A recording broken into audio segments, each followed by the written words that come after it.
A question I was thinking about that I want to pose to you is, how many of you in your Christian walks have encountered somebody in which you're going through an issue in your life, and they're the first ones to pop up and tell you exactly what you need to do?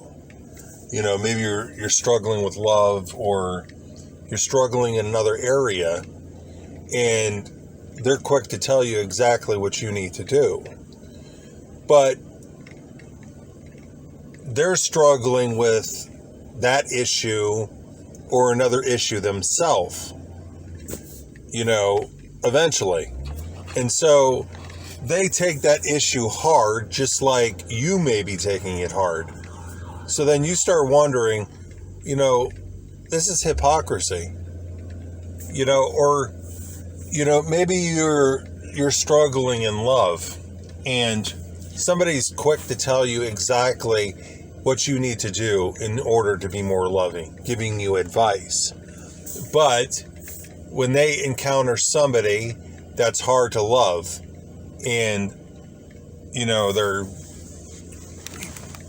there's somebody that they deal with, somebody that's hard to deal with, then you could see the flesh coming out in them. And you're thinking previously, you're telling me to love, and look what you're doing. These people,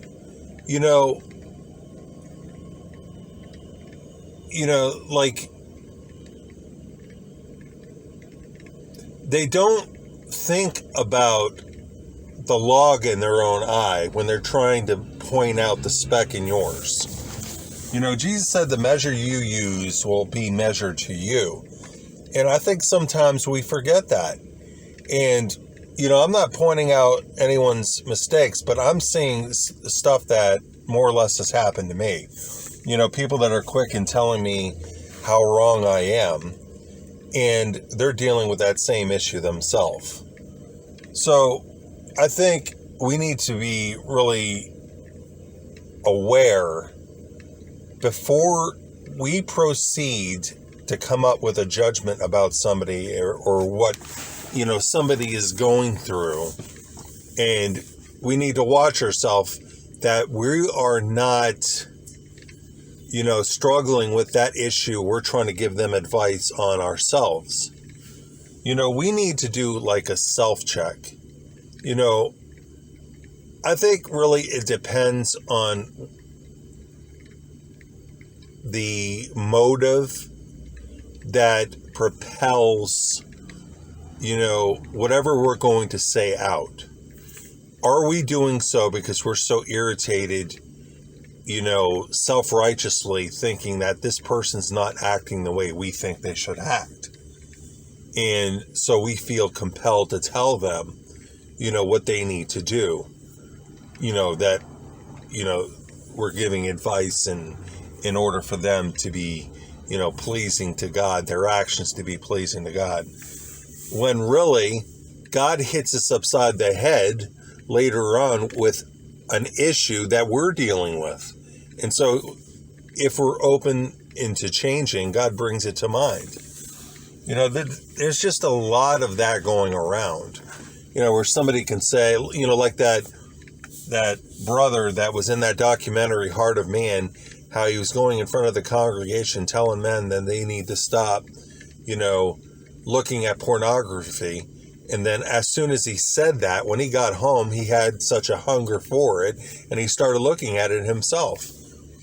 That we got to watch the judgments, because Jesus said, the measure you use will also be measured to you. Well, we don't think about that until after God hits us with, a judgment ourselves.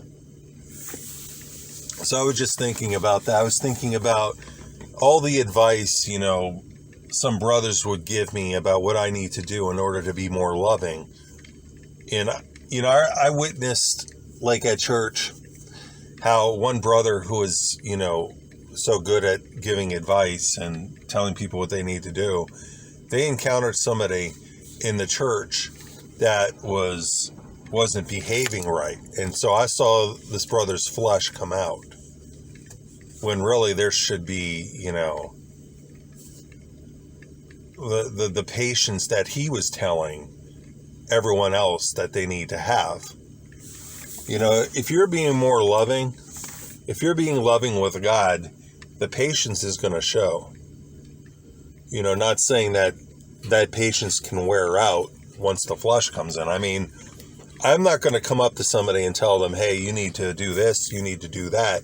Because so many times in the past, when I had done that, I got hit with an issue I was dealing with, and God brought a reminder to me, say, see, you were judging right here, and so you're getting this back now. And, it brings to reminder about Jacob and how he deceived his brother so often. And, God had to call him up on it. And so he brought into his life his uncle Laban, who worked in deception. And so I think through that, God was really showing Jacob exactly what he was doing to Esau and everyone else in his deception until he stopped it. And I believe that's when God changed his name to Israel. So I really think,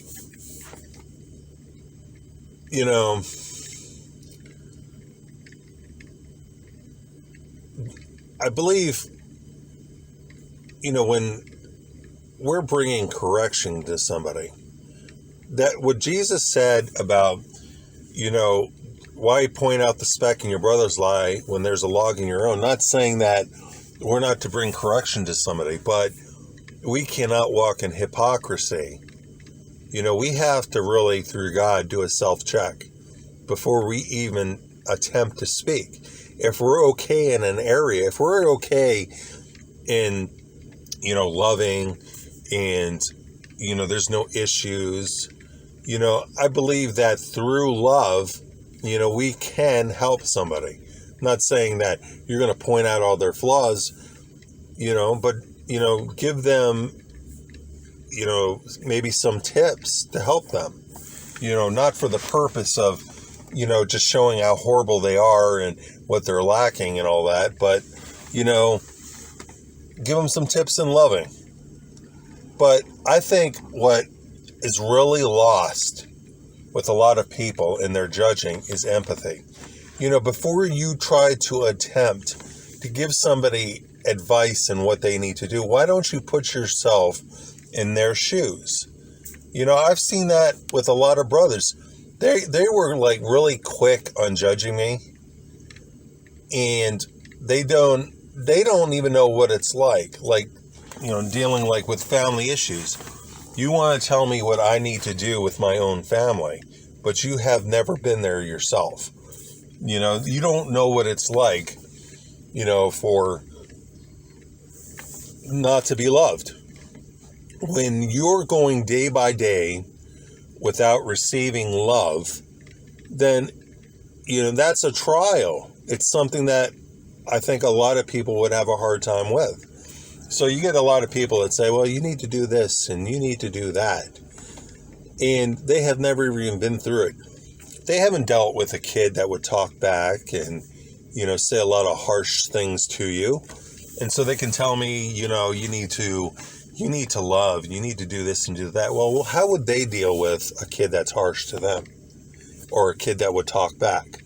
A lot of these people that want to come against you and tell you what you need to do, I think their flesh would really come out in their own lives. So I really think that a lot of people need to have empathy. Instead of judging them, put yourself in their shoes. How would I deal with somebody being unloving to me? If I could put myself in their shoes, I'm talking as the other person, if they can think to themselves, how would I be in this situation? If I have somebody that is talking back to me, what would I do? How does this brother or sister deal with that? How are they feeling? And so when we can do that, we could truly see maybe from the other person's perspective of where they're coming from.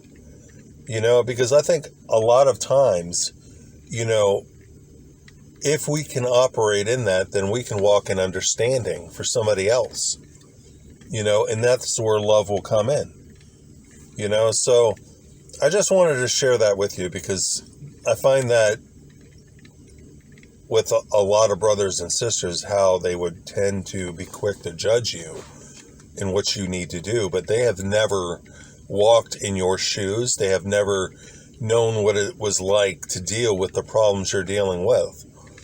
And, I'm not saying that, we have a reason to keep walking in the flesh, but I'm saying that a lot of people need to understand where you're coming from if you're dealing with issues.